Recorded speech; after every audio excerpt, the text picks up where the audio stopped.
Oi, gente, professor Benedito Costa novamente. Eu vou ter que gravar essa aula tudo de novo, a aula do dia 10 de setembro de 2020. Disciplina é Discurso Jurídico, para o curso de Direito da Universidade Positiva. Eu gravei outro vídeo e o som não subiu. Então é o seguinte, vamos repetir. Então, a aula de hoje ela faz parte de uma corrente com as aulas anteriores. Então, nas duas últimas aulas, a aula do dia 3 de setembro e a outra aula, eu enviei para vocês vídeos e enviei para vocês o texto do Michel Foucault e enviei pelo menos dois vídeos que foram gravados no semestre passado e que dizem respeito a esse conteúdo. Então, no primeiro vídeo nós temos a explicação, a minha explicação, a minha leitura, né, do texto do Foucault sobre os controles externos ao discurso. Depois eu enviei um vídeo para vocês no qual eu explico os controles internos do discurso. Aí hoje eu já subi para vocês, já está no AVA, um vídeo no qual eu falo de outros tipos de controle do discurso, em Michel Foucault. Mas eu preciso fazer alguns esclarecimentos, inclusive sobre esse último vídeo, principalmente. Esse último vídeo também foi gravado no semestre passado, acho que não tem necessidade de gravar um novo conteúdo. E lá, obviamente, eu faço alguns comentários daquele período. A gente estava em maio, tínhamos tido vários problemas para colocar material no AVA. Eu tinha tido um problema pessoal, tinha ficado uma semana fora. E eu faço esses comentários. Então ignorem esses comentários sobre uma semana lá de maio, para outra turma, e se atentem no conteúdo do vídeo. É um vídeo interessante porque eu trago situações muito cotidianas. Eu dou exemplo de situações muito cotidianas. Eu falo de um vídeo que eu vi na TV sobre uma chefe de cozinha e falo também de um exemplo de um produto de uma marca francesa, para a gente mergulhar um pouquinho nessa situação que para o Foucault era uma situação de controle do discurso. Então, lembrando que no primeiro vídeo eu falo dos controles externos ao discurso, aqueles controles que forçam você a dizer alguma coisa. Por exemplo, a situação em que você está. Nós temos um controle discursivo do que você vai falar. No segundo vídeo eu falo do controle que já vem com o discurso. E seria interessante a gente pensar num exemplo bacana, esclarecedor sobre isso, que é a própria literatura. E não apenas a literatura, né? Mas eu costumo falar dos seriados de televisão. Por exemplo, um seriado interessante de televisão, que cada vez é mais consumido, é um produto cultural muito consumido, são as séries de investigação policial, que misturam, né? Já teve série de tudo, já teve série policial no espaço, já teve série que mistura situações mitológicas, né? Como o mito de Odin, ou Thor, Thor em norueguês, né? Thor em islandês, ou situações que colocam a investigação no passado, seja no século XIX, seja na Idade Média. Mas tanto a literatura quanto essas séries, elas repetem estruturas mais ou menos conhecidas.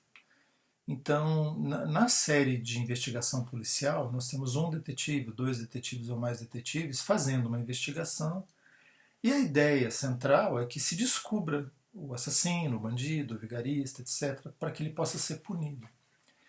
Em torno desse eixo, da história, que o Bakhtin, por exemplo, chama de cronotopo, giram as situações mais diversas. Então, hoje nós temos detetives de todos os tipos, mulheres, homens, mais velhos, mais jovens. Temos fora do padrão de beleza das revistas, temos dentro do padrão de beleza das revistas, mas a estrutura é mais ou menos a mesma. Eu estou usando a palavra estrutura de forma propositada, é uma estrutura, e é disso que o Foucault vai falar, ele fala, trata no texto dele, não só ele. E ao redor dessa estrutura, outras situações ocorrem. Então nós temos um controle interno do discurso, porque o que nós falamos já foi dito, e o que nós falamos muitas vezes tem uma estrutura que já é reconhecível e que ela é também antediluviana muitas vezes. Ela já vem de um passado tão remoto que nós não podemos sequer resgatar. Sobre essa questão e sobre os exemplos que eu já dei, eu preciso fazer algumas observações assim, que são muito importantes para a gente. Hoje, o vídeo da aula de hoje, ele fala de outros controles do discurso, porque os controles não são, se eu falar apenas vai parecer que é pouca coisa. Eles vão além, ou eles andam em paralelo com aqueles controles que eu já citei. Ah, e outra coisa importante, aqueles controles sobre os quais eu já falei, eles não são estanques, eles não funcionam sozinhos, eles andam em paralelo, eles se misturam. Inclusive os outros controles também. E há outros tipos de controle discursivos, né? Por exemplo, a própria moda, o gestual. Né? Se um menino tem o gestual mais feminino, vão dizer que ele é gay, e não há problema em ser gay. Mas há um discurso social sobre a situação de identidade sexual, de orientação sexual, de sexo biológico, e tudo isso também é um controle do discurso. E o mesmo ocorre com as mulheres, o mesmo ocorre com as meninas. E há outros controles que a gente às vezes nem para pensar, mas eles fazem parte do dia a dia. Então esse assunto vai encerrar o Foucault. Se for necessário, se vocês acharem necessário, eu monto uma aula para a gente, mais uma aula, uma quarta aula, a gente ainda tem tempo para fechar as discussões Foucaultianas. Eu pedi na aula passada que vocês escolhessem temas, ninguém me mandou nenhum, então hoje eu não vou escolher nenhum tema específico, mas na aula que vem nós vamos fazer a aula online, eu vou mandar o link para vocês, e a gente vai fazer a aula online então para verificar como estão as leituras e como estão as questões que vocês têm pessoalmente levantado, cada um com as suas, né? Quero saber como a turma vai. Outras informações importantes de hoje são o seguinte: o assunto discutido pelo Foucault não finaliza ali. Há outras situações importantes para a gente verificar. Né? Por exemplo, ele diz o seguinte: quem vai investigar o discurso, nosso caso aqui é o discurso jurídico, né, precisa ter em mente alguns princípios, precisa ter em mente algumas considerações a serem feitas. Né? Para o Foucault, primeiro, não existe um momento zero de formação do discurso, ele se perde na história. Então, muitas vezes a gente foi acostumado, nós aprendemos assim, a nossa tradição cultural mostra isso, nós voltamos ao mundo romano, nós voltamos à Grécia, muitas vezes eu mesmo aqui com vocês volto ao pensamento medieval, ou volto ao pensamento romano, ou vou ao pensamento bizantino, ou vou ao pensamento grego, para a gente encontrar uma explicação para o presente. Isso é muito importante mesmo, faz parte da nossa tradição. E talvez a gente tenha realmente que voltar ao passado para a gente fazer o entendimento do futuro, senão a área de história não teria sentido. Agora precisamos ter alguns cuidados para isso. Né? Primeiro, não existe um momento zero da formação do discurso. Então não adianta eu voltar ao século XII ou ao século VI depois de Cristo, ou ao século VI antes de Cristo, para encontrar uma verdade absoluta sobre um determinado discurso. E eu vou explicar por quê. Porque é impossível a gente voltar ao passado. O que a nova história nos ensinou no século anterior, no século XX e hoje ainda, ou a sociologia, a antropologia, foi o seguinte, que a nossa visão de história, o que nós entendemos como história, é uma construção do presente. Por mais que a gente trate de dados do passado, por mais que a história seja uma investigação do passado, ela é feita, ela é vista com o olhar do presente. Quem quiser ler mais sobre isso, pode ler Carlo Ginzburg, por exemplo. Você vai encontrar discussões muito legais nos textos dele. Posso indicar aqui outros historiadores, por exemplo, Jacques Le Goff, outros. Então nós temos uma história que é feita a partir do presente. Então assim, eu sempre fico com o pé atrás quando eu vejo alguém que pega um vocábulo, pega uma palavra e vai lá no grego, vai lá no Império Romano e tenta explicar o sentido verdadeiro dessa palavra. Né? Isso é impossível de fazer. Nós podemos fazer uma análise etimológica, nós podemos fazer uma análise histórica, existe uma linguística histórica que só cuida disso. Existem outras áreas da linguística que também se preocupam com isso, mas pensar que nós vamos encontrar uma verdade real, fechada, acabada no passado, dentro de uma caixinha de presente para você, assim, olha, está aqui essa verdade fundamental sobre essa palavra, isso é uma ilusão. Não quer dizer, como eu disse, que não seja importante a gente voltar ao passado e verificar algumas situações discursivas de lá, desde que a gente tenha isso em mente, que nós estamos olhando o passado do ponto de vista da atualidade. Um segundo ponto que eu vou trazer, hoje só vou falar de três, é assim, que nós temos uma continuidade do discurso. Né? Então, o exemplo que eu vou trazer hoje para vocês é o exemplo do assassinato, da morte. Desde as civilizações mais antigas, o assassinato ele não é visto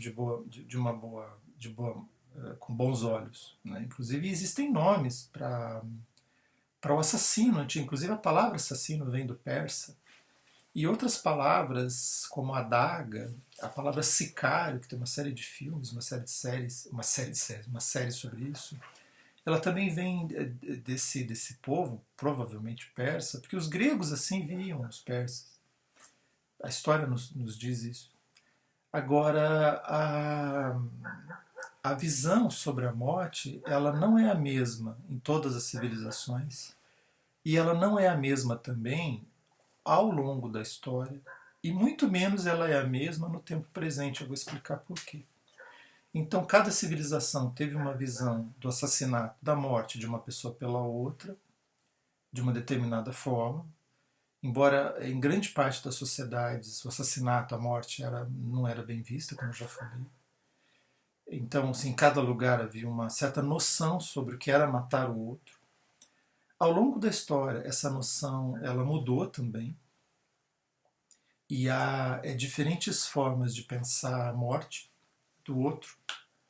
Eu posso ter uma morte que está menos mal vista, menos ruim que a outra. Por exemplo, o patricídio, o matricídio, o fatricídio, do ponto de vista moral, do ponto de vista ético, do ponto de vista filosófico, etc., eles são muito piores que outros tipos de morte. E da mesma maneira que no tempo presente, um latrocínio, ele é um outro tipo de assassinato, outro tipo de morte, não é bem assassinato. Porque ele visava um objeto. Então você coloca a vida humana abaixo do objeto que quem fez o ato, né, matou para obter aquele objeto ou aqueles objetos, praticou. Então nós temos situações distintas ao longo da história e outra situação. E nem sempre o patricídio, o matricídio, o fratricídio, etc., o infanticídio, foram vistos da mesma forma também. Essas noções elas mudam. E no tempo presente, alguns casos eu já citei, mas eu queria citar outros, a visão que se tem da morte de um sujeito pelo outro, ela também é distinta. E nós criamos um vocabulário específico para ela. Então nós temos a palavra homicídio, nós temos a palavra, o adjetivo doloso, culposo, nós temos a situação de legítima defesa. E nós temos outras situações. Por exemplo, alguns países permitem, pela sua legislação, matar o sujeito. Se o sujeito cometeu um crime hediondo, cometeu uma série de assassinatos, a legislação dos Estados Unidos, em alguns estados, não todos, permite a morte desse sujeito. A Arábia Saudita permite mortes sumárias. A Indonésia, a Malásia permitem mortes sumárias, países africanos. E há outras situações em que a morte também é permitida. Por exemplo, no caso da guerra.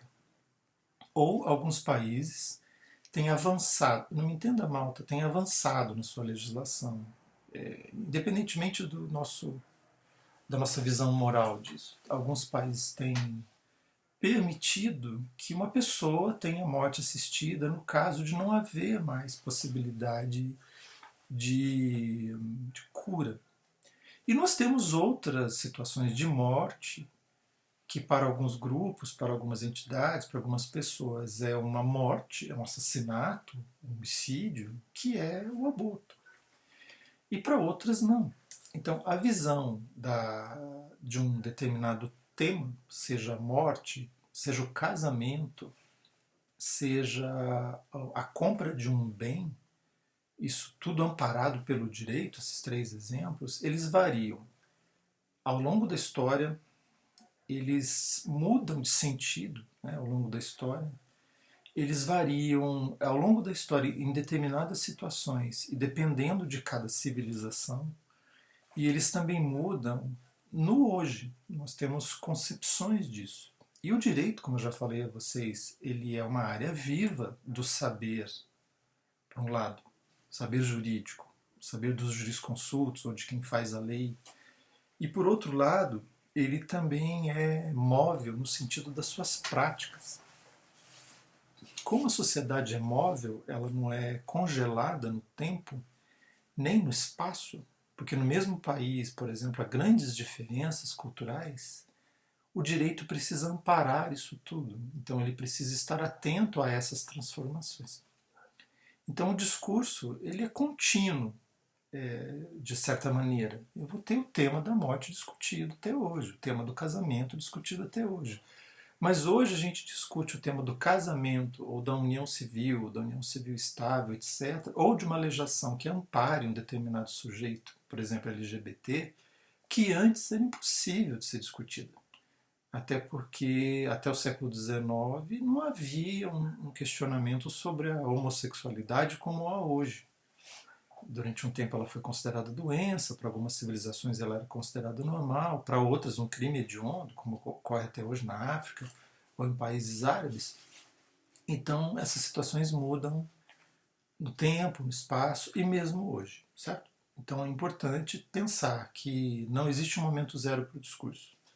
O discurso, ao mesmo tempo que ele é uma continuidade, ele também é uma descontinuidade, porque eu não posso olhar para o discurso sempre da mesma maneira, sempre do mesmo jeito. Então, esse é o tema de hoje. Eu peço que vocês vejam o vídeo do Michel Foucault da aula de hoje. Se caso vocês queiram, a gente pode fazer uma quarta aula finalizando essa questão toda. E espero que vocês escolham um tema para a gente conversar. Então, na semana que vem, dia 17 de setembro, teremos uma aula online. Quero ver a presença de vocês. E espero que dê certo. Finalzinho, fim de semana chegando. Espero que vocês tenham descansado no feriado.